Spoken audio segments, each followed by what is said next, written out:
Yo, I just want to make a quick video, guys, about Bitcoin here. As adoption is accelerating and people, I think, are increasingly becoming more bullish on what Bitcoin really is. As somebody, I tend to obsess over things. I think I spent, I'm not exaggerating, I've spent 3 to 5 hours every single day for about 3 years. I've seen every single Michael Saylor video. I've seen a great deal of some of the big names, big personalities in Bitcoin, and I've gone in depth on any, um, I guess, thing that would keep my the thesis of Bitcoin being like the world reserve currency, being the most basically Jeff Booth's position, which is everything uh, divided by 21 million ultimately. And I agree with that. Like once you spend enough time, you realize that it's it's unstoppable and it really is going to be the ledger of the world. And depending, if you're watching this video and depending on how much time you spend with Bitcoin, whether you just came across this video and it's you're just starting to like learn about it, or you're this is just another video and you're looking for new people, and here I am talking about Bitcoin. But I will tell you that I've spent you know since 2017 multiple, like almost every day, between 2020 and I've spent a lot of time, tens of thousands of hours, and I cannot. And so being that I'm in the camp of kind of what Jeff Booth says, Booth. If you haven't heard of Jeff Booth, he's a real calm guy, really. But he has, for his personality, he has probably one of the his position, and what he tends to talk about is from a position of one of the more bullish positions of, again, 20 the whole world divided by 21 million, because it just is that hard. And again, to the point of the video is, the worry is, like, it does create a system that is more fair as far as transparency, and there's no deflation. Like Saylor says, I think he said 40% on average. S&P will be 8 to 10% a year, which basically keeps up with inflation. You're not losing money, but Bitcoin is on average going to be 40% increase of your wealth from now until, I think he said, the next 30 years, or is it 100 years? One of those two. Let's say it's 30 years. In theory, it's good for anyone to buy at any price for the next 30 years, assuming that is going to be the average return. Having said that, it will create, I don't know, it will create a division ultimately, because, and this is my argument, because if you're not tuned into Bitcoin, you're going to be a part of the fiat, currency. For those who haven't woken up since, COVID, with the insane amount of money printing, that it has affected everybody. And I would argue the working class, not even argue, it's not an argument, but the working class working their ass off, with no Bitcoin position, it's like you're just in even more enslaved in the wage slave system. And I'm losing my train of thought here. Is if you don't, my argument is, like, it's just the same thing with investing. If you're not investing, you're not have no investments. You're basically just on a hamster wheel. But I think it becomes exponentially worse if you're not on Bitcoin. You never woke up to Bitcoin, because assuming the returns are better, it's uncorruptible.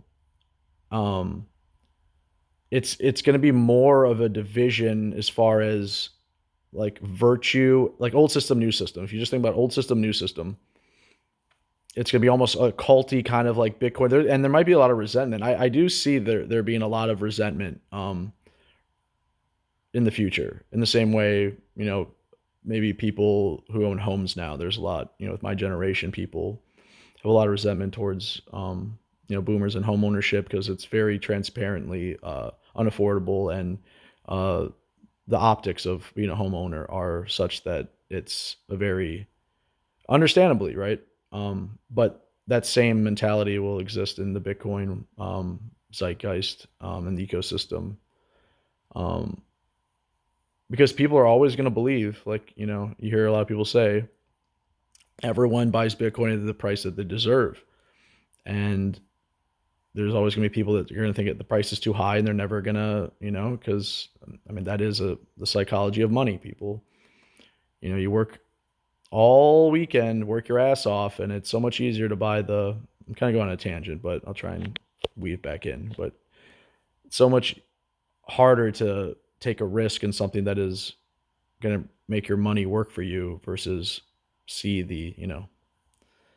especially with inflation. It's so pernicious, because you go, oh, well, this $100 is going to be worth $50 in like a week. I might as well spend it before they devalue it. That, on top of just not knowing how to invest and not being educated on it. But um, God, I got a little tangential.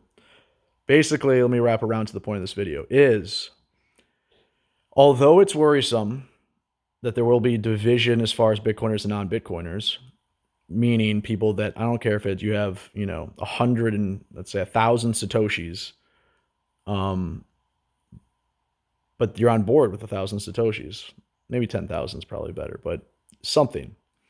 Um, and people that have none. And I guess my position is, I think it's not really a position, but it's okay. Let me say, I believe that it's doing, because if you think about division, you go, wow, like this is going to make things more divided. I don't believe that's the case, because in the same way, like, you bought Apple stock or whatever early, and then, oh shit, that guy's richer than me, I should have done that. It's like, that's the idea is the same, and there's haves and have nots. People who are closest to the money printer are able to invest earlier, therefore they are able to see a higher return on their investment. But the framing's wrong in that idea, because that's in, and Jeff Booth talks about this. He's one of the only people that frames it. I don't know if it's just this bullish, or this just enlightened, or this like seeing, trying to use first principles, game theory, and see where the future is going with Bitcoin, and going, yeah, it's already, there's old system, there's new system. It's so hard not to think in fiat terms, and everyone does it. I think I should say everyone does it, but it's hard not to say Bitcoin's at this price. Like, it's because fiat is, we think of dollars, like, and that's how you pay your taxes, and that's how, our system is. But I think that even though there is division in that way, it's like a paradigm shift that I can't unsee now. And basically, if you have spent the time on Bitcoin, you understand that it's like, it really is a more profound idea and system than internet, anything, since literally printing press, internet, cell phones. I put it above all of that, because it is not a technology as much as it is a paradigm shift, although it is a technology, right? So the technology part is secondary to the greater idea, which to me is, and this, again, I understand sounds culty. I understand, of course, this is how people talk that are excited about anything that they may see their wealth increase. And that's another, I don't know if it's a red herring is the phrase, but when people criticize influencers or people talking about Bitcoin, they go, of course, you want them to buy more because then you have, but then that's, I guess, a scapegoat or whatever. But they think it's the greater fool theory, and that's my position. Is it's the greater fool theory, but you have it the wrong way, in that the greater fool is the person that sells the Bitcoin at any price, Like, and that's what's another part of the inevitability, because there's people that buy Bitcoin at $1,000, they sell it at 100,000 because they don't understand it. Whether or not they get back in at a right price is beside the point. The point is that they don't understand it. Um, that's my opinion and it's my position, because it's harder, and if you believe in the paradigm shift that is Bitcoin, and the systems changing, then it's like you don't think about the fiat anymore. And again, weaving back again to the point of the video is, I believe it'll be a net for those who have done the work and understand that it is the paradigm shift and are worried about. I just had this conversation with my roommate about it's not going to make the world more equitable, which is true, and that's not even the point of Bitcoin. That's a philosophical thing that's beside the point. The point is that, and I guess the other notion is that people are going to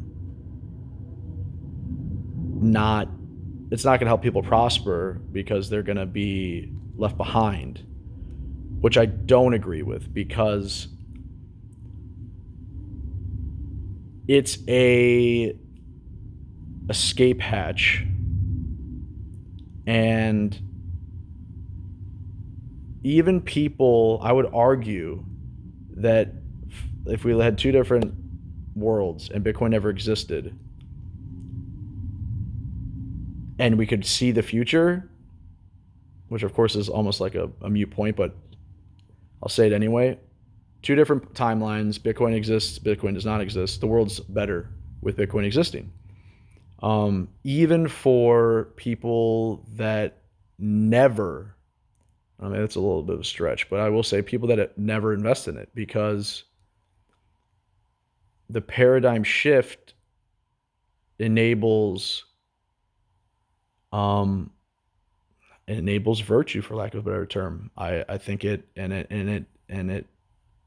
demonetizes war, it demonetizes corruption, or it disincentivizes corruption in a lot of ways. It incentivizes actual entrepreneurship and freedom, in a way to be able to have autonomy over your economic energy. I mean, it's gonna. I don't think people see, like Sailors talked about it a little bit, like just little things like AI and deep fakes and certain security protocols being compromised. Bitcoin, using Lightning or using, fractions of a Bitcoin to validate and to secure certain security protocols. And for example, your likeness, like I'm on YouTube, if I had half a Bitcoin on here or something, not half a Bitcoin, half of a Satoshi linked to this video, it's me posting it. There's no one, because as technology accelerates with the deepfakes and the AI, and things are going to get really, really weird, and they already are, Bitcoin's going to help protect truth. So that's just one idea. Security, truth. And so it's going to be, I don't know, do you feel it? It feels like it's already accepted. It's just certain people don't have the time or the inclination to look into it, but it's already been accepted. And it's only 2025 is going to be, hopefully I'm going to look back at this video, and whoever's looking at this video 2020, after 2025, we'll see if I'm right. But,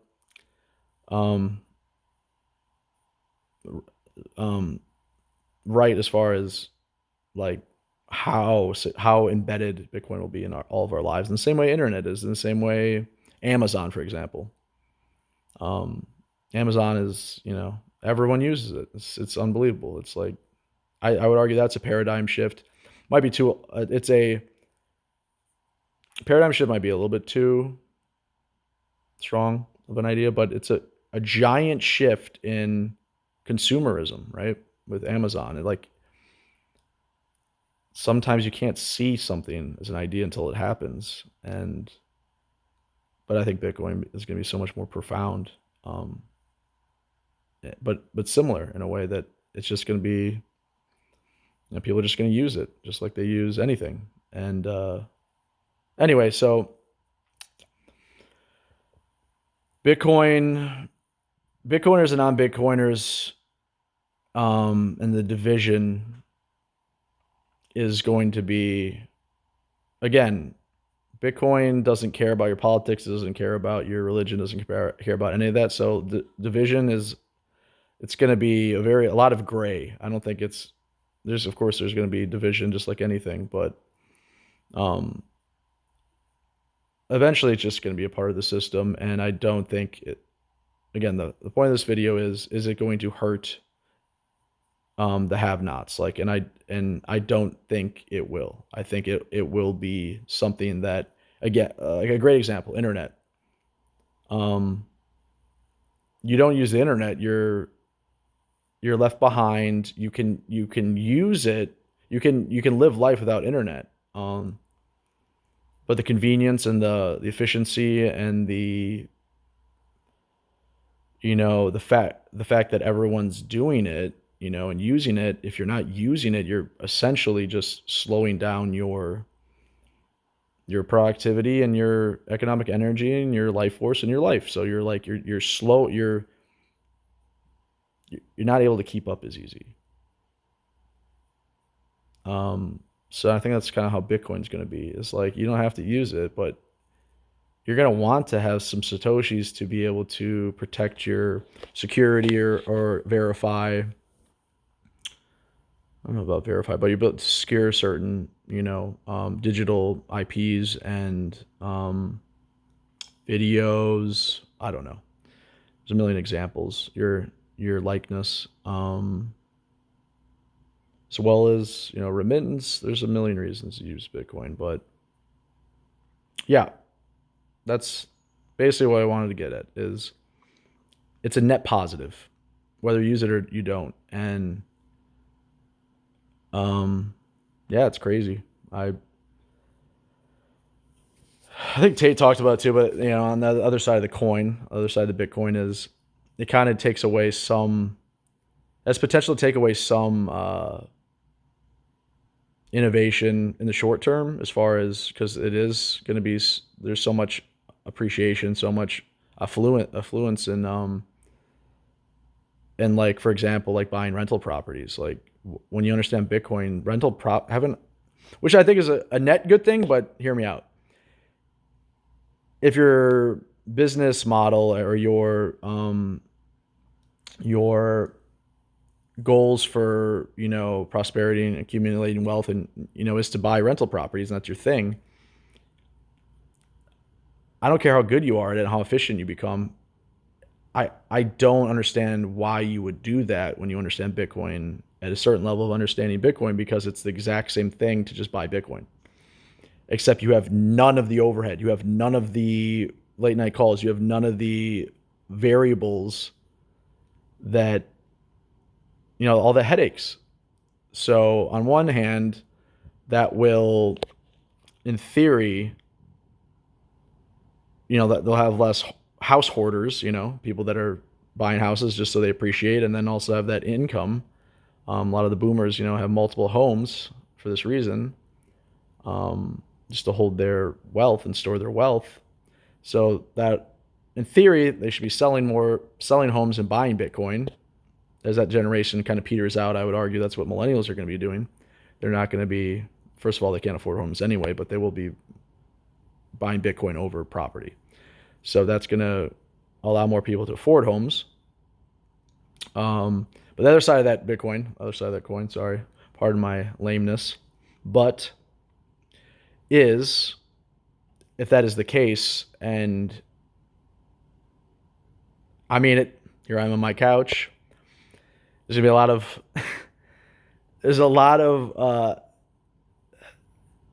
although it's easier to do that and just buy Bitcoin versus a rental property, there is, like, you are maintaining the house, you're contributing, right? You're being entrepreneurial in a sense, and just buying a Bitcoin and doing nothing.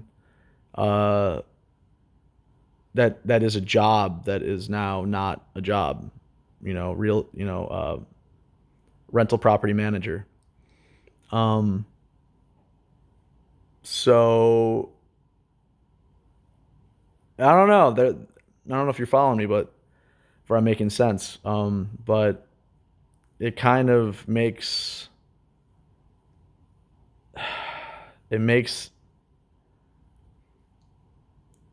I think it, and we're already seeing that there's a there's a lot less people working. Like the rat race, the system, the whole like culture kind of shifts as people wake up to, we saw that during COVID. People are like, what's really important? Bitcoin kind of takes away certain it has potential to take away jobs and because if again that I think that's the best example is rental property manager and real estate investor versus Bitcoin buyer. Obviously you can do other things, but people are just gonna be buying Bitcoin and it's gonna take away a little bit of effort, I think, maybe. I don't know. But yeah, that's the end of the video. Oh, 21 minutes. Holy shit. That was a little bit of a ramble, but yeah, shit's gonna get crazy with Bitcoin, and yeah, post below if you what do you think about if you made it this far, especially. I mean, good for you. That's makes me feel good that I'm maybe getting better at this rambling YouTube thing. And yeah, let me know your thoughts and what you think about Bitcoin and the future of our society and the future of Bitcoin and the future of yeah, real estate. But yeah, talk to you guys later. Bye bye.